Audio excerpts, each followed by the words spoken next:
ನಮಸ್ಕಾರ ಸ್ನೇಹಿತರೆ, ಸಿಂಪಲ್ ಆಗಿ ಒಂದು ಅಡಿಗೆ ಸ್ವಾಗತ. ಇವತ್ತು ಗೋರಿಕಾಯಿಂದ ಒಂದು ಸೈಡ್ ಡಿಶ್ಶು. ನೀವು ಯಾವಾಗಲೂ ಪಲ್ಯ ಮಾಡ್ತಾ ಇದ್ರೆ ಅಥವಾ ಒಂದು ಕಲಸಿದನ್ನ ಮಾಡ್ತಾ ಇದ್ರೆ ಈ ಒಂದು ಸೈಡ್ ಡಿಶ್ಶು ನಿಮಗೆ ಚಪಾತಿಗೆ ಅಥವಾ ರೋಟಿಗೆ ಲಂಚ್ ಬಾಕ್ಸ್ಗೆ ತುಂಬ ಚೆನ್ನಾಗಿ ಸೂಟ್ ಆಗುತ್ತೆ.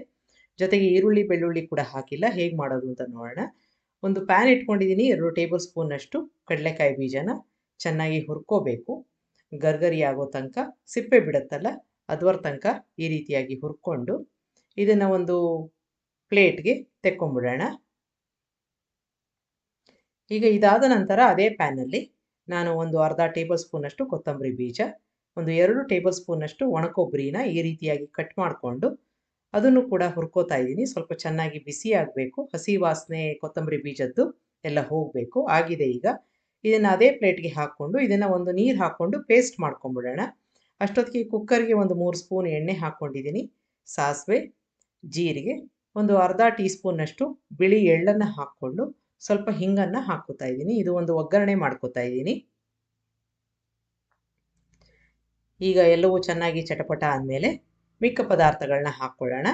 ಒಂದು ಟೊಮೆಟೊ ಹಾಕ್ಕೋತಾ ಇದ್ದೀನಿ. ನಿಮಗೆ ಈರುಳ್ಳಿ ಬೇಕಾದರೆ ಈ ಹಂತದಲ್ಲಿ ಹಾಕ್ಕೋಬೇಕಾಗತ್ತೆ. ಸ್ವಲ್ಪ ಟೊಮೆಟೊ ಮೆತ್ತಗಾಗೋ ತನಕ ಎಣ್ಣೆಯಲ್ಲಿ ಬಾಡಿಸ್ಕೊಂಡ್ಬಿಡ್ಬೇಕು. ಈಗಾಗಿದೆ ಇದು. ಇದಕ್ಕೆ ಒಂದು ಸುಮಾರು ಒಂದು 300 ಗ್ರಾಮು ಅಥವಾ 350 ಇರೋ ಅಷ್ಟು ಗೋರಿಕಾಯಿನ ಚೆನ್ನಾಗಿ ತೊಳೆದು ಈ ರೀತಿಯಾಗಿ ಹೆಚ್ಕೊಂಡು ಹಾಕ್ಕೊಂಡು ಒಂದು 2 ನಿಮಿಷ ಎಣ್ಣೆಯಲ್ಲಿ ಬಾಡಿಸ್ಕೋಬೇಕು. ಚೆನ್ನಾಗಿ ಬಿಸಿ ಬರಬೇಕು. ಈಗ ಈ ಥರ ಮಾಡಿಕೊಂಡಾಗ ನಾವು ಹಾಕಿರೋ ಎಣ್ಣೆ ಎಲ್ಲ ಕಡೆ ಚೆನ್ನಾಗಿ ಹರಡ್ಕೊಳ್ಳುತ್ತೆ. ಪ್ರತಿಯೊಂದು ಗೋರಿಕಾಯಿಗೂ ಅದು ಹಚ್ಕೊಳ್ಳುತ್ತೆ.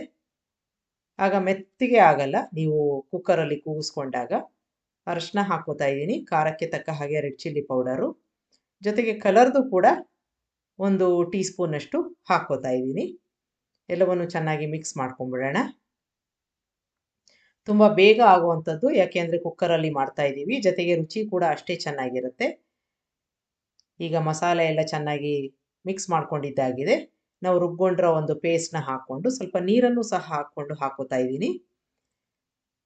ನಿಮಗೆ ಎಕ್ಸ್ಟ್ರಾ ನೀರು ಬೇಕಾದರೆ ಹಾಕ್ಕೋಬೋದು. ಒಂದು ಕಪ್ಪು ಅಥವಾ ಒಂದು ಅರ್ಧ ಕಪ್ ಹಾಕ್ಕೊಂಡ್ರೆ ಸಾಕು. ಈಗ ರುಚಿಗೆ ತಕ್ಕಷ್ಟು ಉಪ್ಪನ್ನು ಹಾಕ್ಕೊಂಡು ಮಿಕ್ಸ್ ಮಾಡಿ ಒಂದೇ ಒಂದು ವಿಷಲ್ಲು ತುಂಬ ರುಚಿಯಾಗಿ ಕರೆಕ್ಟಾಗಿರೋ ಒಂದು ಹದಕ್ಕೆ ಇರುತ್ತೆ. ಒಂದು ಸಲ ಮಾಡಿ ನೋಡಿ. ಈಗ ಆಗಿದೆ ಇದು. ಸ್ವಿಚ್ ಆಫ್ ಮಾಡ್ಕೊಂಡಿದ್ದೀನಿ. ಆರಿದೆ ಕೂಡ, ಸ್ಟೀಮ್ ಆರಿದೆ. ನೋಡಿ ಈ ರೀತಿ ಕನ್ಸಿಸ್ಟೆನ್ಸಿ ಇರಬೇಕು. ಕೊನೆಯದಾಗಿ ಕೊತ್ತಂಬರಿ ಸೊಪ್ಪು ಹಾಕ್ಕೊಂಡು ಸರ್ವ್ ಮಾಡ್ಕೋಬೋದು. ಚಪಾತಿಗೆ, ರೋಟಿಗೆ, ಲಂಚ್ ಬಾಕ್ಸ್ಗೆ ಒಳ್ಳೆ ಕಾಂಬಿನೇಷನ್ನು. ತುಂಬ ರುಚಿಯಾಗಿರುತ್ತೆ. ಒಂದು ಸಲ ಮಾಡಿ ನೋಡಿ, ನಿಮ್ಮ ಅಭಿಪ್ರಾಯ ತಿಳಿಸಿ. ನಿಮಗೆ ರೆಸಿಪಿ ಇಷ್ಟ ಆದಲ್ಲಿ ಲೈಕ್ ಮಾಡಿ, ಶೇರ್ ಮಾಡಿ, ಕಮೆಂಟ್ ಮಾಡಿ. ನನ್ನ ಚಾನಲ್ಗೆ ಸಬ್ಸ್ಕ್ರೈಬ್ ಮಾಡಿ. ನಮಸ್ಕಾರ.